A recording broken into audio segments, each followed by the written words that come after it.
1990, un poderoso lady de 61 años, conocido en todo el mundo, Azor casó con una mujer de Kashti Pelaba, se casó con Suka, una rica familia, que a Palestina.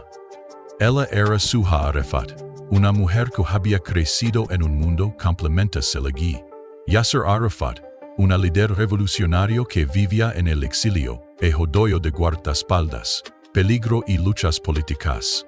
Se casó con Suha, quien había vivido una vida privilegiada en París, lejos del conflicto. Su unión sorprendió a muchos, y arque de los aliados más cercanos de Arafat desaprobaron el matrimonio.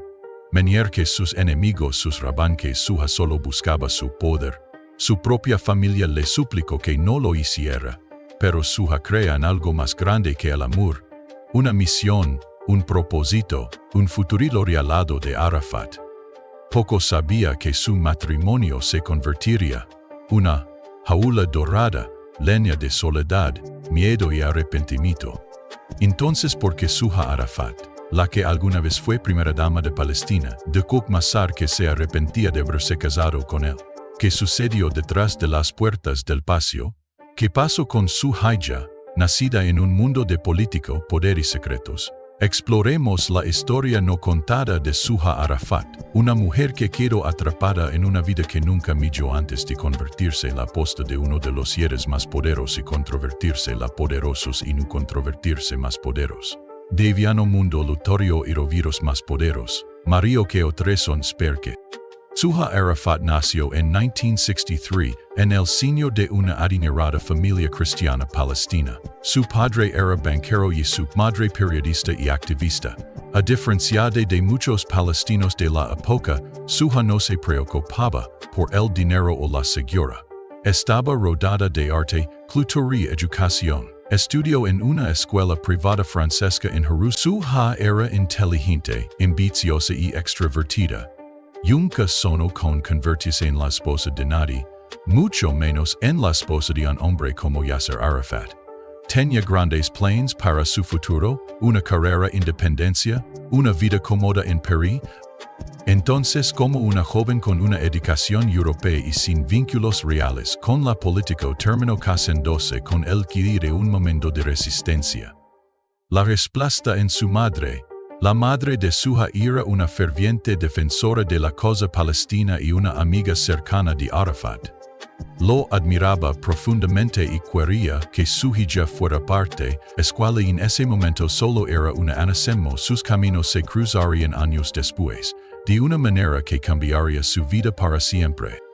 A los 23 años, Suha se mudó a Túnez, donde Arafat y la Organización para la Liberación de Palestina estaban exiliados. Comenzó a trabajar para él, traduciendo documentos, organizando y poco a poco convirtiéndose en parte de su círculo íntimo. Fue entonces cuando ocurrió algo inesperado. La joven que una vez sonó con una vida pacífica y normal se encontró enamorándose de un hombre 3 décadas mayor, un hombre que había dedicado toda su vida a la política y la guerra. Arafat, quien siempre había dicho que nunca se casaría, dio dice el esparo de casarse con Suha en 1990. Sin embargo, la boda no fue ya una celebración real se mantuvo en secreto. Arafat sabía que causaría una tormenta política.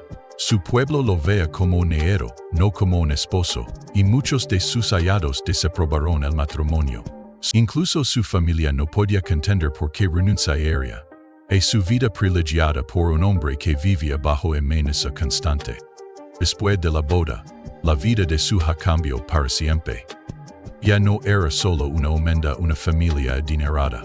Era la primera dama de Palestina. Sin embargo, su vida estaba lejos de ser el papel glamuroso el su parecía. En lugar de lujo y romance, se encontró en un mundo de secretos, miedo y soledad. Arafat siempre estaba enfocado en su causa. Su hogar nunca fue un verdadero hogar, sino un búnker rodado de carga. Cada día era como vivir bajo asesina, y Suha a menudo se sentía como una extraña. A pesar de su conversión al Islam, sunita después de casarse con Araf.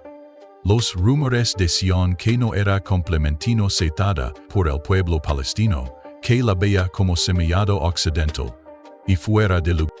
En 1995, después de 5 años de matrimonio, Suha dio a luz a su única hija, Zahwa. Por un breve momento pareció que Arafat podría ralentizar su ritmo, pero nada cambió. Continuó viviendo su vida como si nada hubiera cambiado. Rara vez pasaba tiempo. El papel de Suha como primera dama estaba lejos de ser el de las esposas de los líderes occidentales. No tenía poder ni influencia real.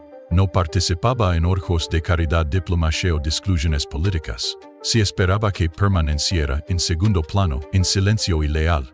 Esta existencia sofocante estaba muy lejos de la mujer independiente y de espíritu libre que una vez más caminotea, se fue aislando cada vez más, sin amigos cercanos, sin verdaderos aliados en el círculo de Arafat, y sin control sobre su propia vida. Comenzó a preguntarse, ¿valió la pena? A principios de la década de 2000, la salud de Arafat comenzó a deteriorarse. A pesar de sus intentos por proyectar fuerza, se debilitó y conquistó la posición de Suha. Cuando cayó gravemente enfermo en 2004 fue apartada. Su círculo más cercano tomó el control de las decisiones sobre su tratamiento y Suha. Por una vez, tuvo que tomar la palabra en su nombre. Sin embargo, tras bambalinas, se gestaba una batalla política por su legado. Suha insistió en que Arafat había sido envenenado, pero muchos la vieron como a traidora, acusándola de intentar quedarse con su fortuna. Cuando Arafat murió el 11 de noviembre de 2004, marcó el fin de una era para el mundo, pero para Suha, marcó el inicio de una pesadilla. Tras su muerte, fue marginada. Las luchas políticas continuaron, y los rumores sobre su implicación en las finanzas de Arafat se intensificaron. Fue acusada de esconder millones en cuentas secretas, una acusación que negó. Días después de la muerte de Arafat, fue exiliada de Palestina. Su posición como primera dama desapareció, y con ella, cualquier poder real. Solo era una viuda sin un... Se traslada a Francia con Zahwa, esperando escapar de los escándalos, pero las acusaciones la siguieron. En 2011, las autoridades francesas iniciaron una investigación sobre la muerte de Arafat después de que Suha insistiera en que había sido envenenado. Aunque se encontraron rastros de polonio, una sustancia tóxica, en sus pertenencias, la investigación no logró limpiar su nombre. Sin importar cuánto intentara presentarse como víctima, el mundo la vea como una mujer que alguna vez vivió en lujo y poder, ahora es reducida a una exiliada solitaria. Hoy, Suha Arafat vive una vida privada en Malta, lejos del mundo que una vez conoció. Aunque ha guardado silencio sobre su matrimonio y sus luchas, finalmente admitió que casarse con Arafat fue un error. Confesó que intentó divorciarse más de 100 veces, pero nunca pudo escapar. Al final, después de años de miedo, soledad y escándalos políticos, Suha Arafat solo tiene arrepentimiento.